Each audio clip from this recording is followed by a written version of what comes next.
Hi guys, it's Ken from Miniature Wargaming Warriors, and today I'm bringing you another contrast video guide on how to paint late war British. So the first thing we're going to do is we're going to start off with some Guilliman flesh. As always, giving the pot a good shake.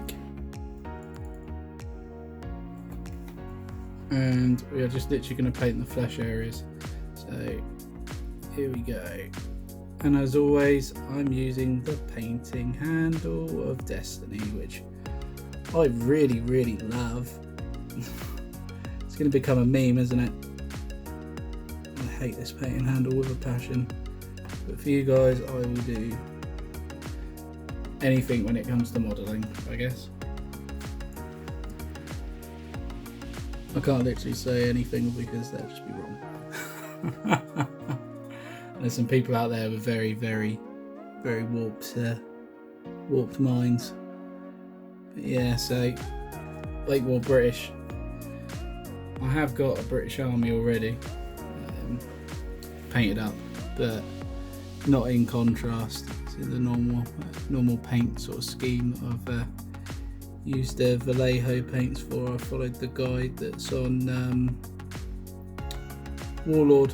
They recommend for their models, so I followed that guide. But let's try this in contrast and see how it turns out, to see if my British are going to get a repaint job.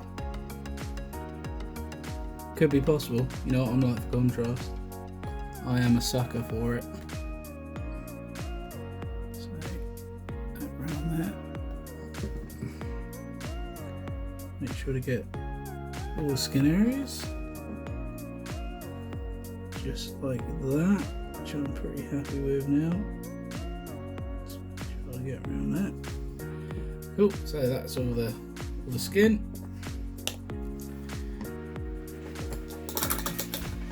Okay, so next colour is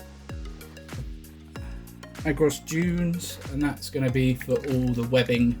So like he's got some webbing straps I'm going to go with. He's also got his backpack there, he's got a pouch there. He's also got this thing here for his entrenching tool, so I'm going to paint that in that. But the bit in the middle there I'm going to leave for wood. I'm also going to go with a different colour for the water bottle. I'm going to do that in the skeleton horde when it comes around to doing skeleton horde, just to give a bit of variety on the model. But let's get this on.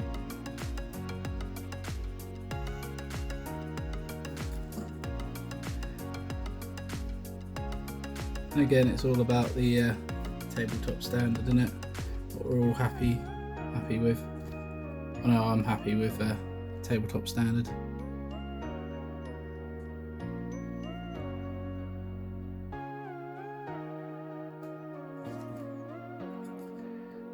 Got quite a strong pigment in this Agros Dunes. It's really quite nice, but it dries really nice as well. So you got some black, bit too much there. It's not a drama. I can just take that off and just take that bottle out, so it really damages with the focus. Get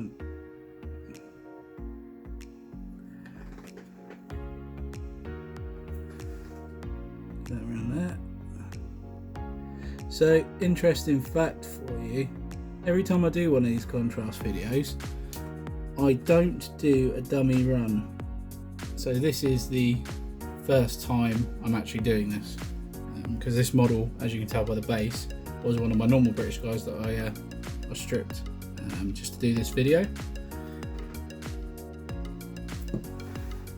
So this is literally the first time of doing it.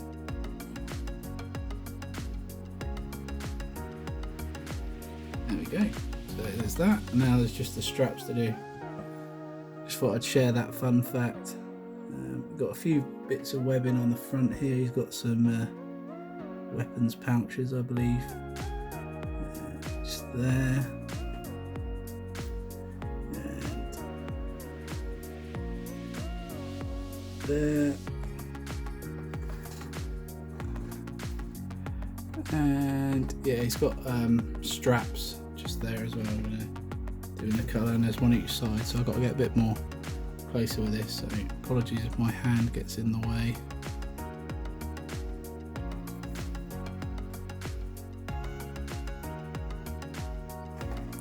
It's not really a drama if you get it on the uniform, because the colour we're going to cover that in covers quite well. If you do, just go a bit of white, because you'll thin it out anyway. So that's it. That's all the webbing that I'm gonna paint. You could obviously, if you wanted to pick out a couple more bits, you could. So you could paint that in that colour. I'm leaving the cup he's got in his backpack, so that's that colour. So that's that one. And the next colour is for the helmet. So I like quite a dark helmet colour. I'm going to go with Creed Camo.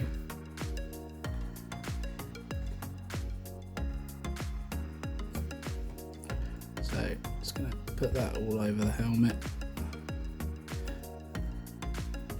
What I might do as well, if this dries quick enough, is I might put a little bit of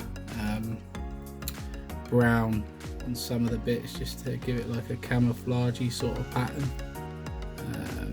Or I could go in with a little bit of Wraith Bone afterwards, pick out some bits and then put a brown in there as well.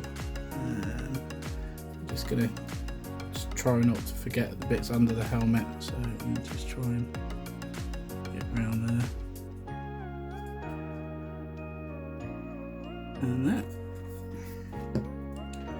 So that's the helmet done.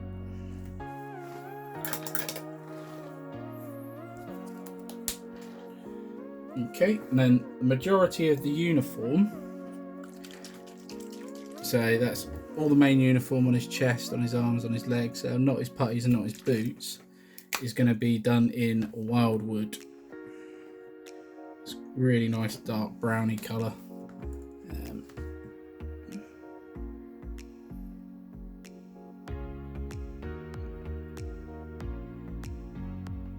I think it represents the uniform really well.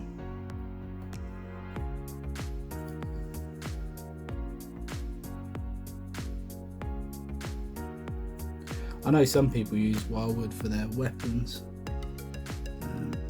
because it does give you a really nice browny finish, but I think to make the uniform, British uniform, stand out a bit more, especially Lake Warside, darkness is key.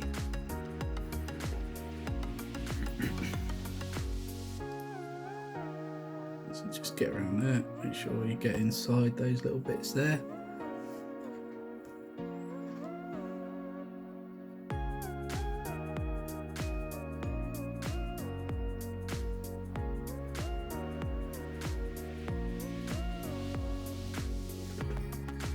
See, the uniform's really coming together already.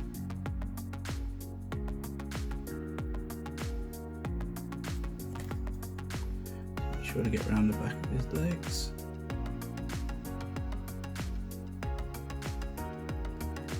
Notice I'm leaving the putties there, making sure not to get any of the Wildwood on them.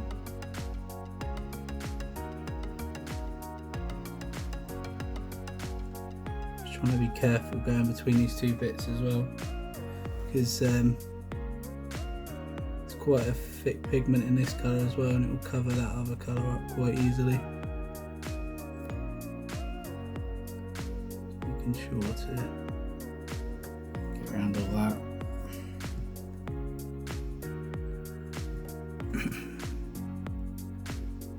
Not to forget these bits here in his back. That. Obviously it'd be a lot easier for you, because how I paint, I like to get in close to the model and put it on all these funny little angles, but I've got to do these tutorials so you guys can see angle wise. So I'm painting a little bit awkward like there, I just messed up a little bit, which is not a drama, because again I can come back and I can go over that afterwards.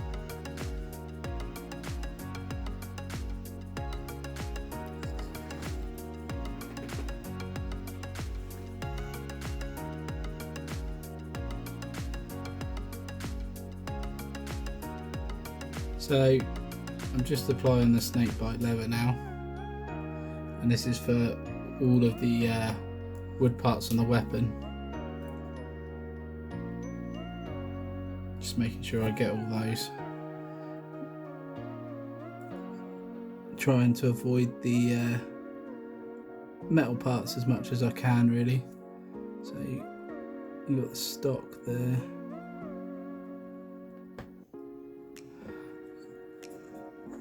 And twist the model around so you got that bit at the back there. Needs a lick of paint just there.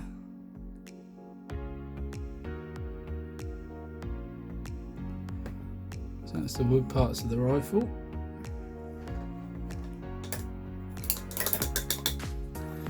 Okay, so next colour is going to be the Black Templar for the boots.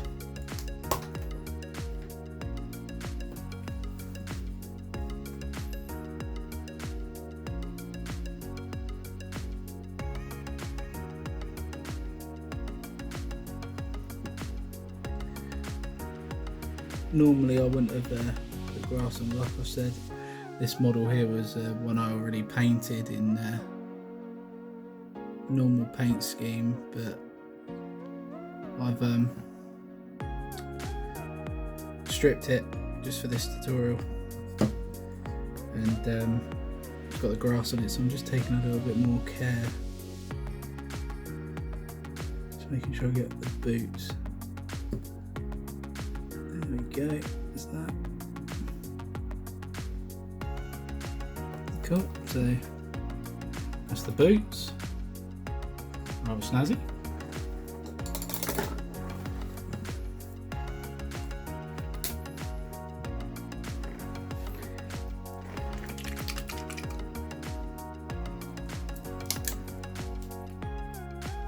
So skeleton horde now for the putties. I'm also going to do the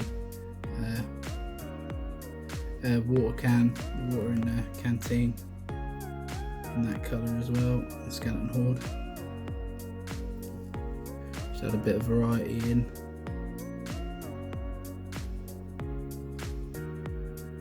And putties.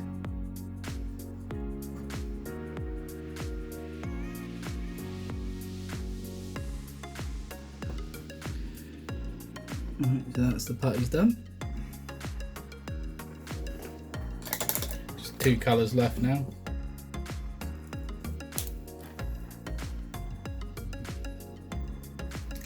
So we've got the Basilicon Grey, so this will be all the metal parts. So the bayonet end and the bits of metal on the rifle.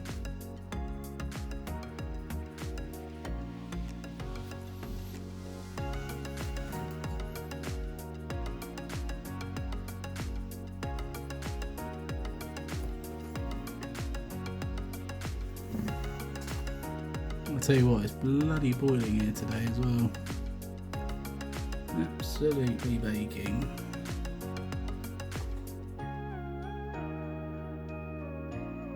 I've literally only just shot this as well, so you guys will be getting this on what day is it?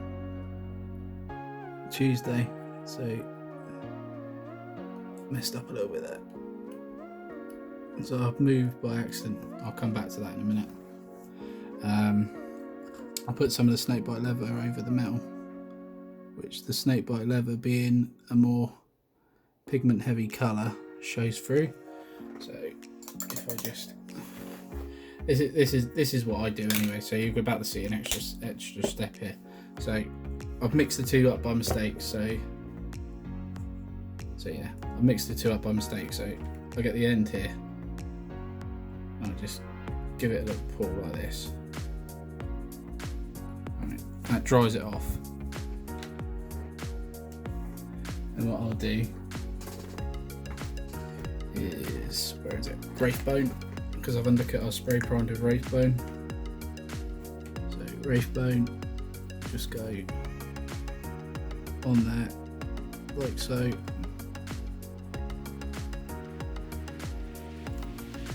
And there, like that.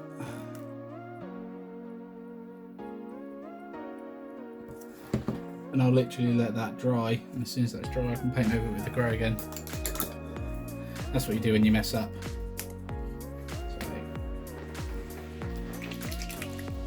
while that's drying, what we'll do is we'll just go around the back here. So we've still got some Basilica Grey to go on the mug here. So we'll get that on now.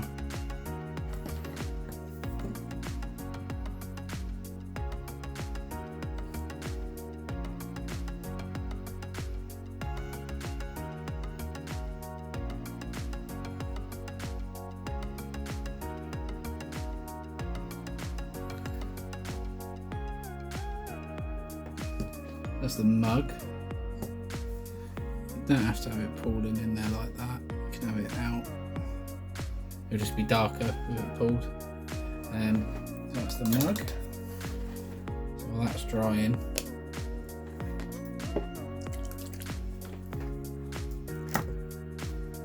I'm going with this Gargant fur here. Just on this bit here, this bit of wood.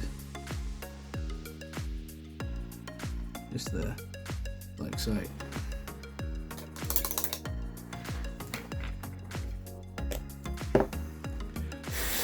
So I'll just give it a little blow. It's only a really thin layer of paint.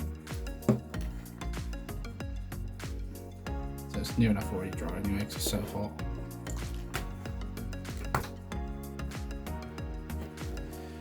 Okay.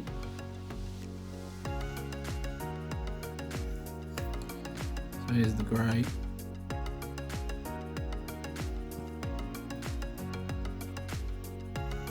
There we go. Lovely. So that's on there now. Okay, and that's pretty much the guide done, apart from neatening up. So that's all the major paint on. So I'll see you in a second after I've neatened them up, and we'll have a look at the final product. Right, so I'm back after the neatening up.